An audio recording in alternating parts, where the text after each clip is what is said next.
Estude sobre os últimos tempos, a primeira parte, a origem do Império do Mal.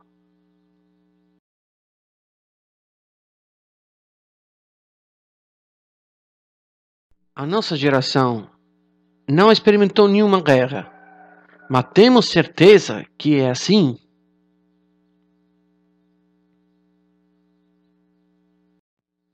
Bem, estamos vivendo a maior guerra de sempre, aquela dos últimos tempos.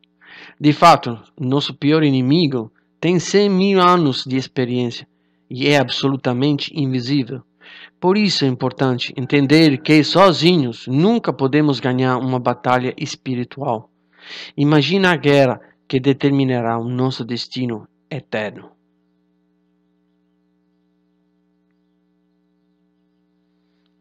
Sem a ajuda do Espírito do Senhor, mais cedo ou mais tarde nos pecaremos, isto é, ou seja, tomaremos um caminho errado. Nós estamos vivendo uma guerra espiritual dos últimos tempos, entre o bem e o mal. Por um lado, nós sabemos que temos Deus, o Filho de Deus, Jesus Cristo, o Espírito Santo, a mulher vestida de sol, que é a Igreja de Cristo. Por outro lado, nós temos Satanás, o seu espírito maligno, o anticristo, que é o filho dele, uma mulher vestida de púrpura escarlate, é o falso profeta.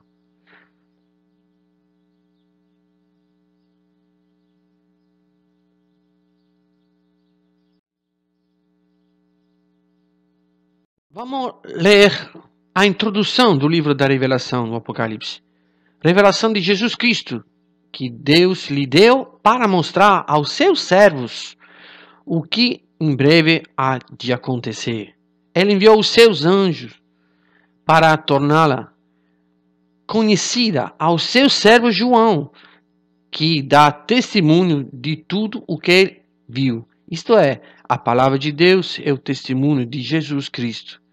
Feliz aquele que lê a palavra desta profecia, e feliz aquele que ouvem e guardam o que nela está escrito, porque o tempo está próximo.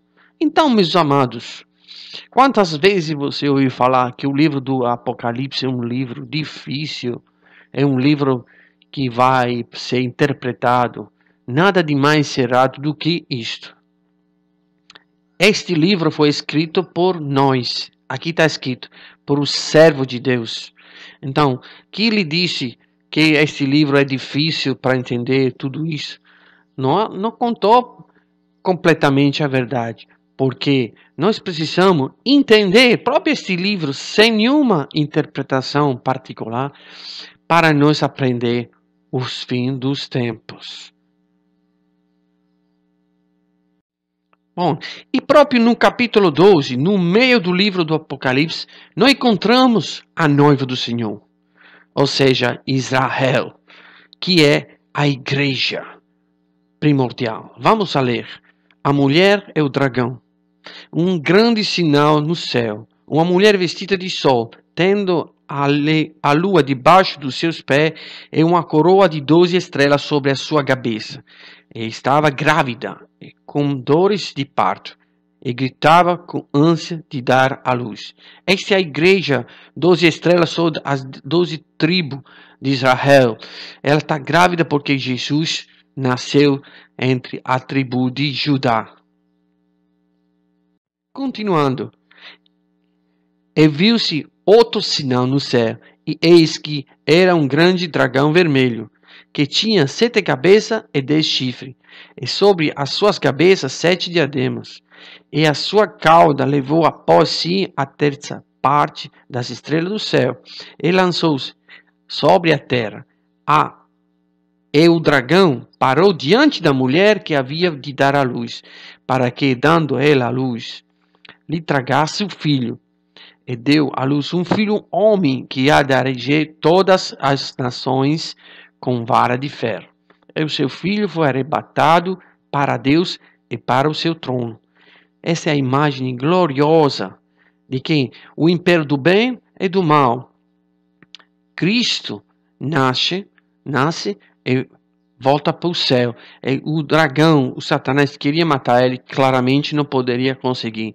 Ele, o império do mal, tem 7 cabeças e 10 chifres. Vamos encontrar eles repentinamente daqui a pouco para entender próprio melhor hoje em dia onde se encontra este império do mal.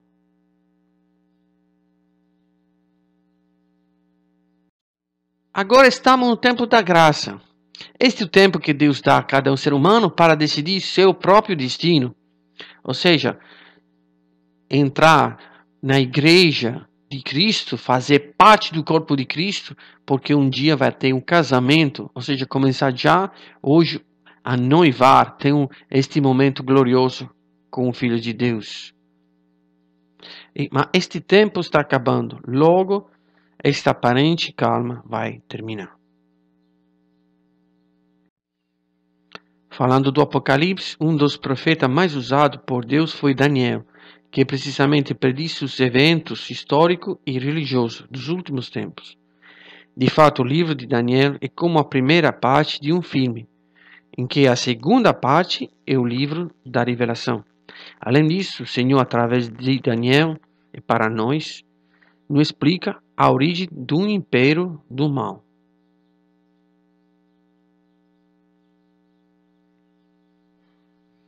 A sua história aconteceu em um dos piores momentos do povo de Israel, a deportação para a Babilônia, cidade pagã, idólatra, que, depois de Jerusalém, é a cidade mais citada na Bíblia.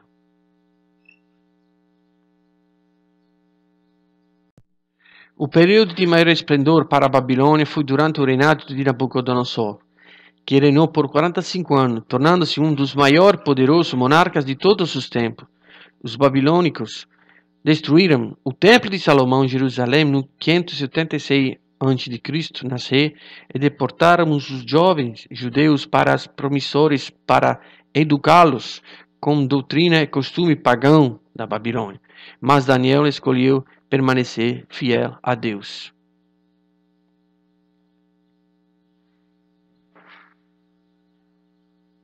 Capítulo 2 do livro de Daniel, o rei Nabucodonosor pergunta sobre o sonho, a interpretação do sonho que ele teve. E Daniel explica a estátua do sonho do rei Nabucodonosor. No capítulo 7, Daniel teve uma visão de 4 bestas que representam 4 reinados, porque ele pergunta nesta visão ao anjo, pergunta, quem são estas bestas? Ele recebe esta resposta. Estes grandes animais, que são 4, são 4 reis que se levantarão da terra. Na verdade, esses foram 4 reinados que se sucederam um atrás do outro. O primeiro foi o Império de Babilônia, que representa a cabeça da estátua, etc. O outro foi o Império da Pérsia, representado do urso, o Médio-Persa. O terceiro foi o Império da Igreja, com 4 cabeças. E, no fim, foi o Império de Roma, o mais espantoso de todos.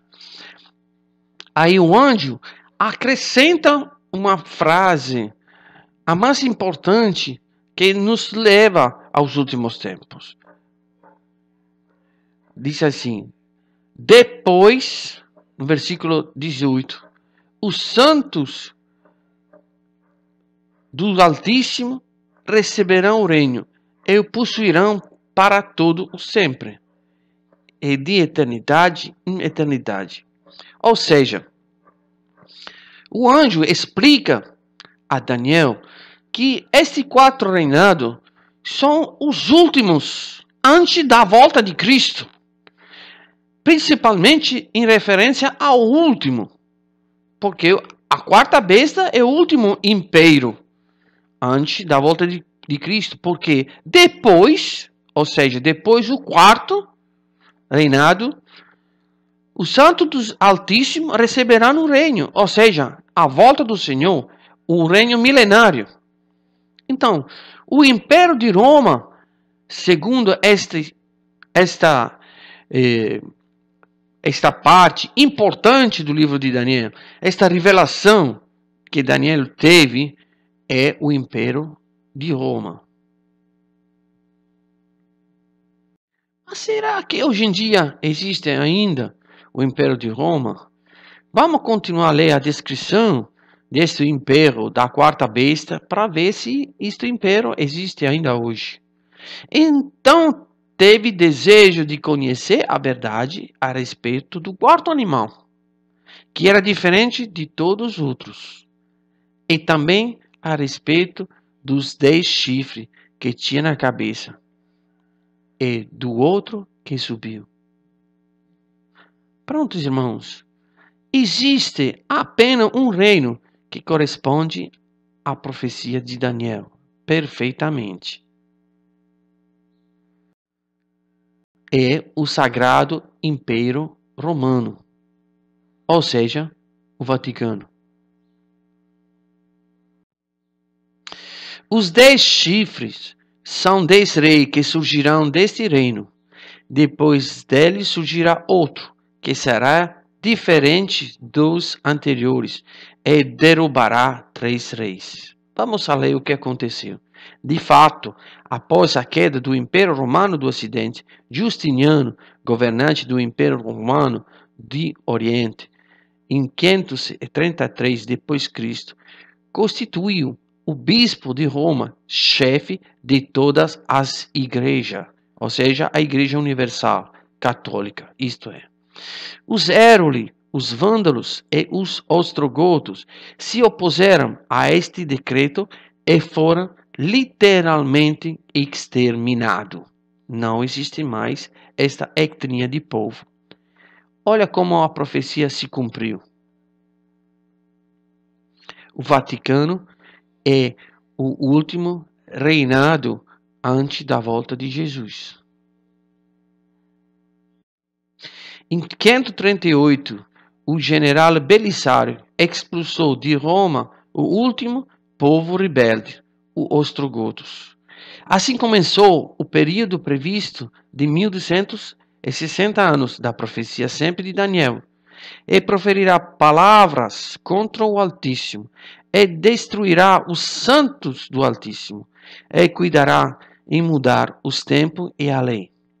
E eles serão entregues na sua mão por um tempo e tempos, e a metade de um tempo, ou seja, 1260 anos.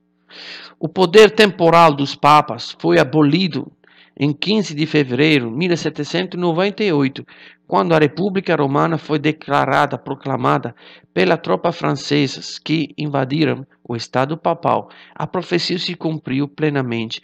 Naqueles 1260 anos, o Império Romano continuou tendo o império espiritual e temporal na Terra, o Vaticano, ou seja. E eles exercitaram esse poder com grande veemência, matando aquilo que era contra ele, ou seja, os heréticos, ou seja, qualquer pessoa que não pensava como eles. Aí eles mataram crente, centenas, milhares, milhões de crentes foram mortos por causa desta perseguição que o Vaticano cumpriu contra o povo de Deus, contra os santos do Altíssimo, mudando nesse sentido também próprio a lei de Deus.